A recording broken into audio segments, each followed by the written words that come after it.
Confucius. N. The constant mean. Tien Cong Tran, Ph.D. Section 1.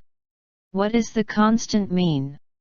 The doctrine of the mean says, my master Chang Tzu says, being without inclination to either side is called mean, Chung, admitting of no change is called constant, Yang.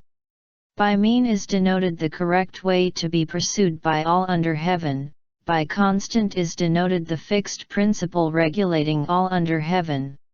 So the complete word is constant mean, the short word is mean. The constant mean is the no inclination that is taken as principle. But what is the no inclination? Section 2. Traditional interpretation of the mean. The mean arose long, 1,700 years according accounting, before Confucius. The mean is often interpreted as between two extremes, not too much and not too little, being without inclination to either side. No inclination is in the middle.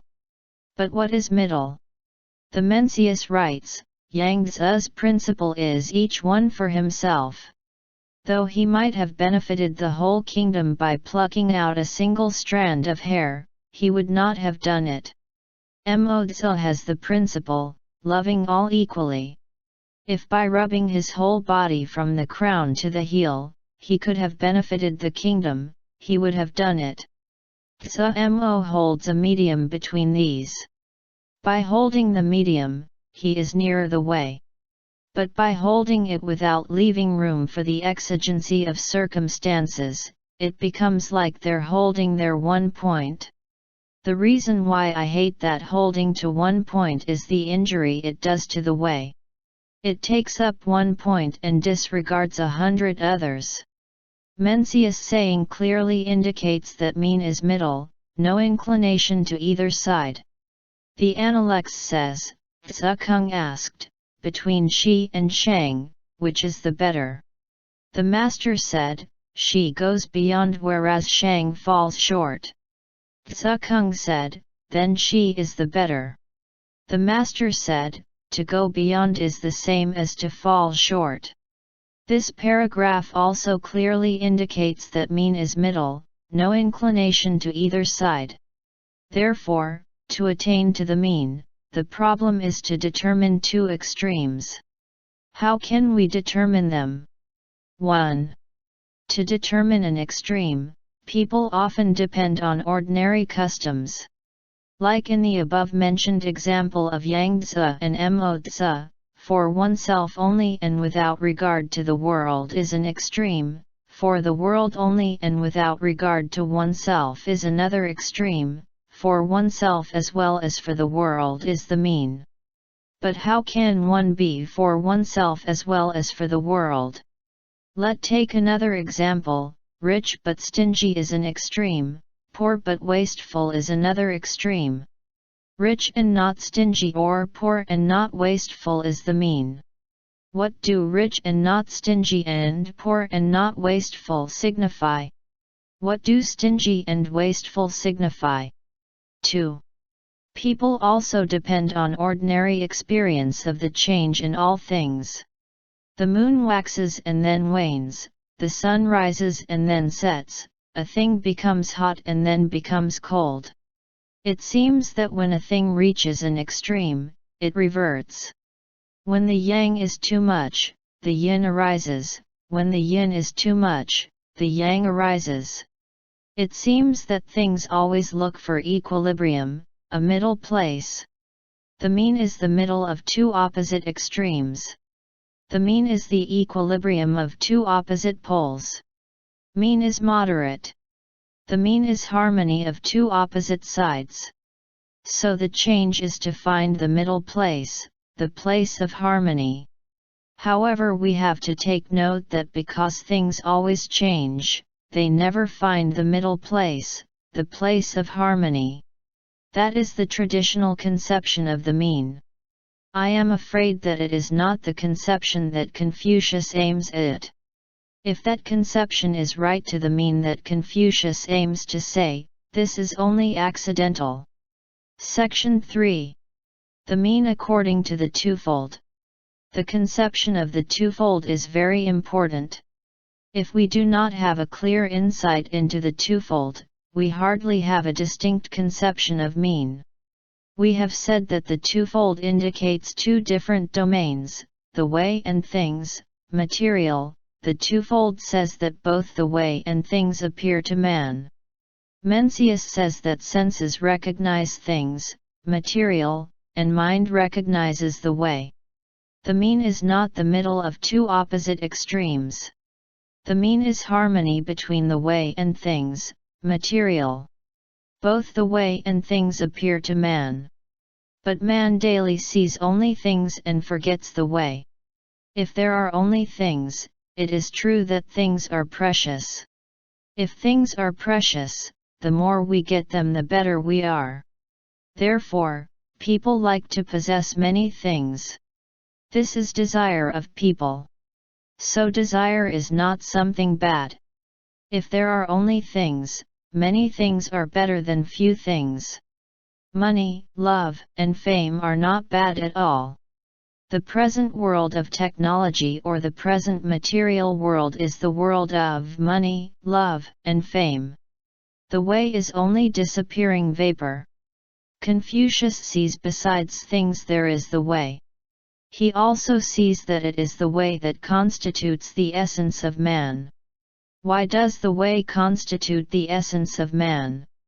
Mencius says that without the way man is not far from beasts. Of course a person can choose to live like an animal. However, the sages see the way and want to teach the way to people. Without the way, without the truth, what else do we have to live? Moreover, the sages see that men find happiness in the domain of the way, not the domain of things.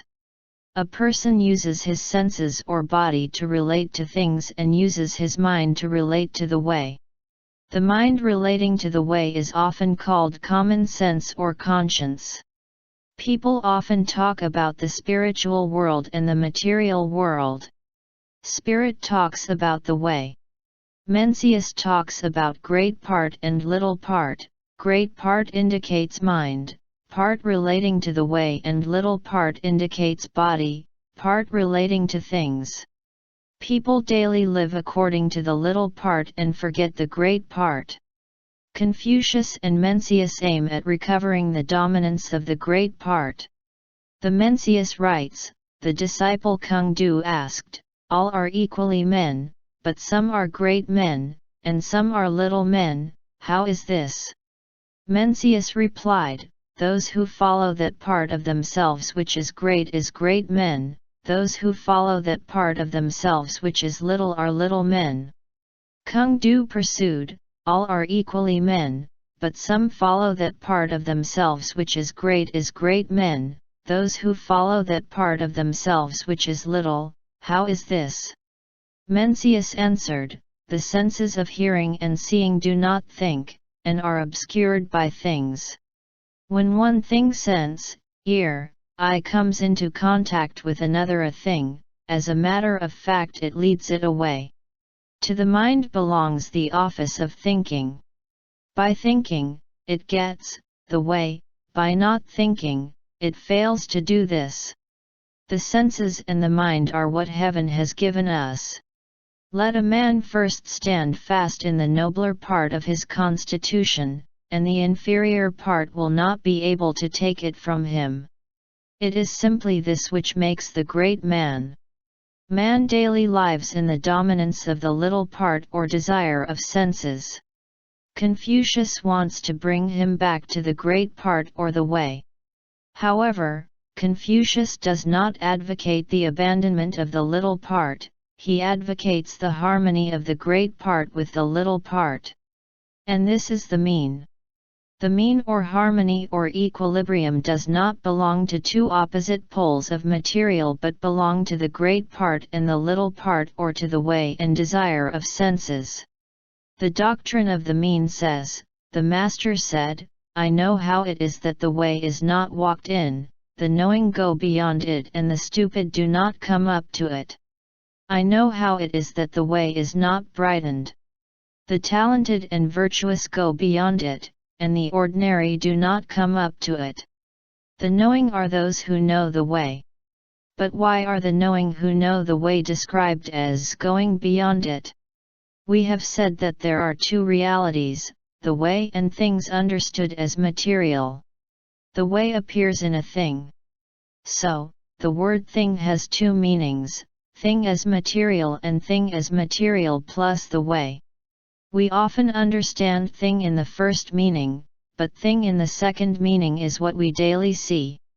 The knowing are those who see the way. But they have this extreme tendency, they consider the way as all and forget things. But the way appears only in things.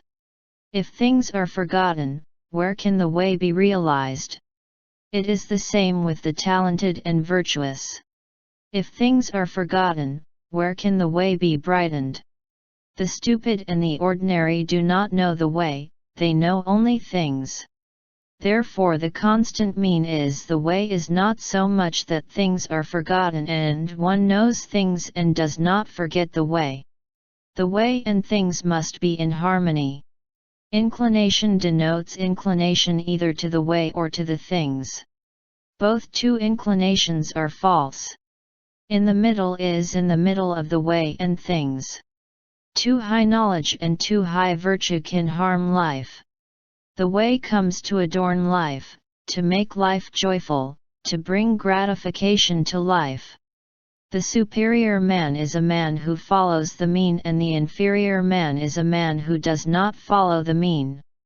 To follow the mean is, for example, to realize benevolence, and not to follow the mean is, for example, not to realize benevolence. Confucius sees that the way of the mean demands perfection. It is very hard to follow it. The master said, "Perfect is the mean." Rare have they long been among the people, who could practice it. The master said, "Alas! How is the way untrodden?" However, because the way appears, although it hides itself at the same time, to everyone, it is not totally correct to say that the stupid and the ordinary do not know anything about the way. Because the way should be perfect, the sage and the knowing do not know all about it. The doctrine of the mean says, the way of the superior man reaches wide and far, and yet is secret. Common men and women, however ignorant, may intermeddle with the knowledge of it. Yet in its utmost reaches, there is what even the sage does not know. Nobody can be perfect, the way alone is perfect. Confucius' thought is considered, according to traditional interpretation, not to run parallel to Lao Tzu's and the Buddha's thoughts, because it seems that Lao Tzu and the Buddha go deeply in the way while abandoning things. Confucius looks for equilibrium between the way and things. The twofold also says that the way needs a thing as place of its appearance. Without a thing, there is no place for the appearance of the way. People often talk about existing the world of Lao Tzu and entering the world of Confucius. Lao Tzu exists the world because he abandons the material world to go into the way. Confucius enters the world because he brings the way into the world. Considering according to the twofold, Confucius is nearer the truth than Lao Tzu is. However, if we know how to look at Lao Tzu, he is not much different from Confucius. Because people daily sink in the material world, Lao Tzu teaches people to exist from their sinking in the material world. Existing from sinking in the material world is not abandoning the material world. Lao Tzu advocates existing from sinking in the material world, and he does not advocate abandoning the material world. He speaks of free, serene, living with the way without sinking in the material world, but he does not speak of free living with the way outside the material world. He does not speak of free living with the way in the next world, but he speaks of free living with the way in this world. However, in comparison to Confucius, he does not seek the principles of free living in this world. It seems that for Lao Tzu, when a person sees the way, he will be guided by the way. In summary, according to my thinking, things by themselves harbor nothing evil. But in relation to men, things can cause the following bad events: 1. Wicked intention, action, and speech, and 2. Weariness and heaviness to life. Keeping the constant mean is practicing the good of the way and stopping before those bad events. That is the harmony, the equilibrium of the way and the material world.